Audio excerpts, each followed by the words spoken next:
Hello students, welcome to my channel learn with mister Shabir.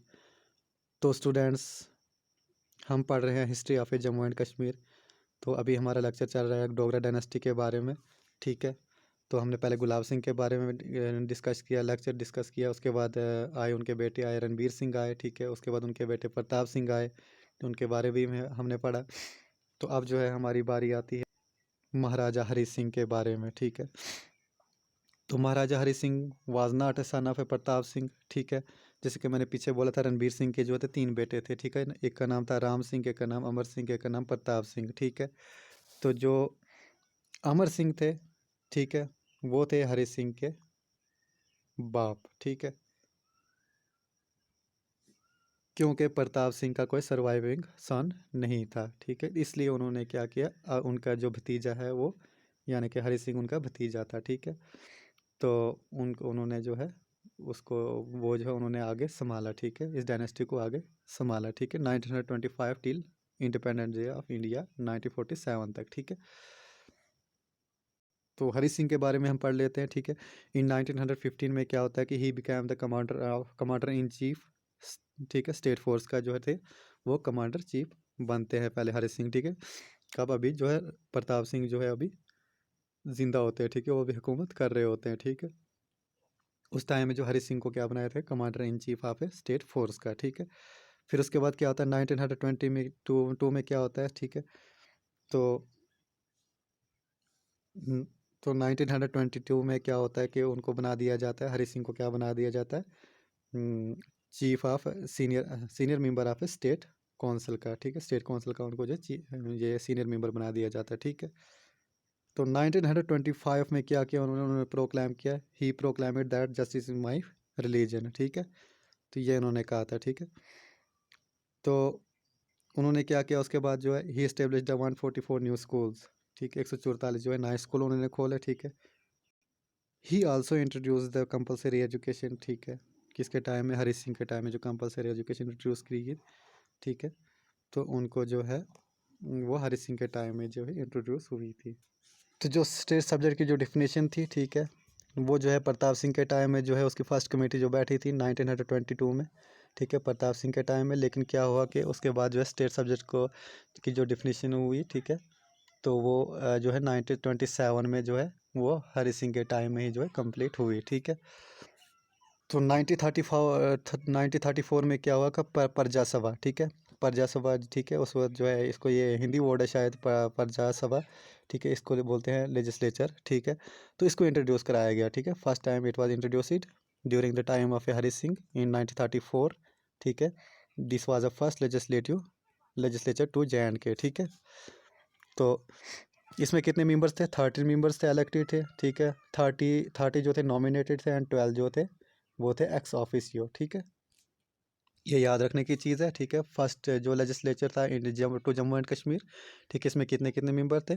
ठीक है, 30 member जो थे, 30 मेंबर्स जो थे वो थे इलेक्टेड, एंड 30 मेंबर्स जो थे वो थे नॉमिनेटेड, एंड 12 जो थे वो एक्स ऑफिशियो थे। ठीक है, तो 1933 में क्या हुआ कि रेगुले लैंड एलिनेशन रेगुलेशन एक्ट जो है वो पास किया गया 1933 में। ठीक है, तो इसका क्या मतलब था? ठीक है, लैंड एलिनेशन रेगुलेशन एक्ट, इसका क्या मतलब था कि जो आदमी जो है, जम्मू कश्मीर का आदमी है जो है वो, तो वो जो नॉन स्टेट रेजिडेंट जो है, ठीक है, जो बाहर से आते हैं, उनको जो है लैंड सेल नहीं कर सकता, यानी कि बेच नहीं सकता उनको। ठीक है, अगर वो बेचता है, ठीक है, वो सिर्फ 21 साल की जो है लीज़ पे दे सकता है। ठीक है, तो लीज़ पे दे सकता है, तो वरना जो है कम्प्लीटली जो परमानेंट नहीं बेच सकता। ठीक है, तो इसका ये मतलब था लैंड एलिनेशन रेगुलेशन। ठीक है, एक्ट ये कब हुआ था? 1933 में। ठीक है, किसके टाइम में पास हुआ था? हरी सिंह के टाइम में पास हुआ था ये।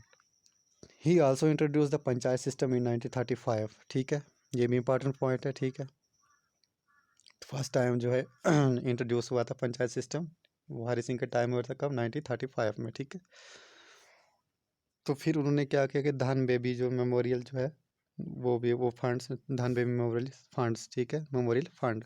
ठीक है, वो भी उन्होंने स्टार्ट की। ठीक है, इसके लिए 3 कैटेगरी इन्होंने बनाए गए। एक कैटेगरी के लिए जो था वो 200 था। ठीक है, बी कैटेगरी के लिए जो था वो 1500 था, जो सी कैटेगरी के लिए, सॉरी, यहाँ ठीक है, सी कैटेगरी के लिए जो था वो 100 रुपीज़ था, ठीक है।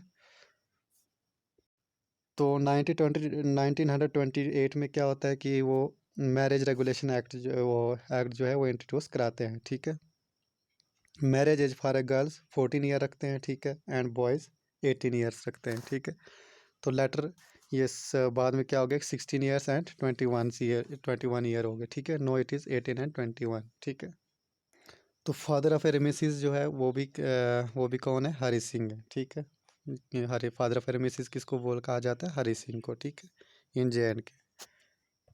तो विडो री मैरिज जो एक्ट जो है उसको प्रमोट किया गया इन 1932 में, ठीक है।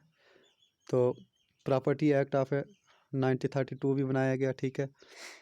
तो फिर रोम रसूम, ठीक है, मीन्स डोरी सिस्टम, ठीक है, इसको भी जो है वो ख़त्म किया गया, बिल पासिड इन अगेंस्ट, ठीक है। तो बिल का पास हुआ, ये 1932 में पास हुआ, ठीक है। तो उसके बाद फाइनली इन 1939 में इट बिकम ऑफेंसिव, ठीक है।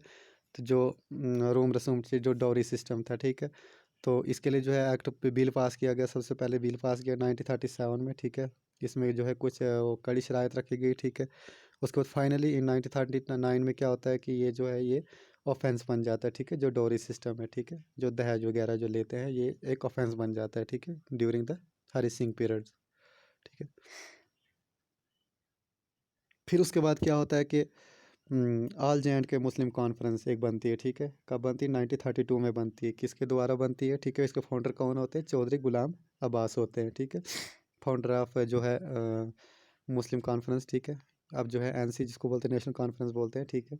इसके फाउंडर कौन होते हैं, गुलाम चौधरी अब्बास होते हैं, चौधरी गुलाम अब्बास होते हैं, ठीक है। तो फर्स्ट मीटिंग इसकी होती है, किसके कौन होते हैं इस मीटिंग में, होते हैं शेख अब्दुल्ला होते हैं, ठीक है। तो इसमें क्या डिमांड करते हैं वो कि इसमें डिमांड करते हैं कि मुस्लिम्स को जो है रिप्रेजेंटेशन दी जाए, ज़्यादा से ज़्यादा मुस्लिम को रिप्रेजेंटेशन दी जाए, ठीक है। तो उसके बाद क्या होता है कि 1939 में क्या होता है कि वो जो है ये जो ऑल इंडियन मुस्लिम का जो सॉरी ये मुस्लिम कॉन्फ्रेंस जो होती है ये नाम अपना चेंज कर लेती है, ये बन जाती है नेशनल कॉन्फ्रेंस, ठीक है। तो पहले तो इसमें सारे मुस्लिम मुस्लिम लीडर ही जो होते हैं वो लड़ रहे होते हैं, ठीक है। तो उसके बाद जो है इसमें हर एक जो है कम्युनिटी के आदमी को जोड़ा गया इसके साथ, ठीक है। तो 1938 में क्या होता है कि एस्टेब्लिशमेंट ऑफ जे एंड के बैंक में ये होती है हरि सिंह के टाइम में, ठीक है। जे एंड के बैंक जो कि एस्टेब्लिशमेंट कब होती है, 1938 में होती है, ठीक है। तो फर्स्ट इसका हेड ऑफिस बनता है कहाँ पे, श्रीनगर में बनता है। ये भी याद रखने की चीज़ है, इंपॉर्टेंट पॉइंट है, नोट कर दीजिए, ठीक है। फिर उसके बाद क्या होता है, 26 अक्टूबर 1947 में क्या होता है कि इंस्ट्रूमेंट ऑफ एसेशन होता है, ठीक है। तो इसमें क्या होता है कि इधर से इंडिया ने आज़ादी ली होती है, उधर से पाकिस्तान ने आज़ादी ले ली होती है 1947 में, ठीक है। 14 ऑफ अगस्त को पाकिस्तान आज़ाद होते हैं, 15 ऑफ अगस्त को इंडिया आज़ाद होते हैं, ठीक है। दोनों मुल्क आज़ाद होते हैं और अलग अलग बन गए होते हैं, ठीक है। तो फिर इसमें क्या होता है कि अब जम्मू कश्मीर का जो है एक ये रह जाता है, ठीक है। जब बंटवारा हो रहा होता है मुल्क का, ठीक है, उस वक्त अंग्रेज़ जो है बहुत सारी स्टेटों का जो है फैसला हो चुका था, जो प्रिंसली स्टेट थी, ठीक है, उनमें जम्मू कश्मीर भी था, ठीक है। तो इनसे पूछा गया था उस टाइम में, अंग्रेज़ों ने कहा था कि जो प्रिंसली स्टेट है उनको खुली इजाज़त है, वो अपनी मर्ज़ी से चाहे पाकिस्तान ज्वाइन करे या इंडिया ज्वाइन करे या फिर इंडिपेंडेंट रहे, ठीक है। उनमें से केवल सिर्फ एक जो थी ये जम्मू कश्मीर था, जो इन्होंने जो है चूज़ किया था कि इंडिपेंडेंट रहना चूज़ किया था, ठीक है। फिर क्या होता है कि 1947 के बाद अक्टूबर में क्या होता है कि वो जो है पाकिस्तानी ट्राइबल्स जो होते हैं वो जम्मू कश्मीर में घुस जाते हैं, ठीक है।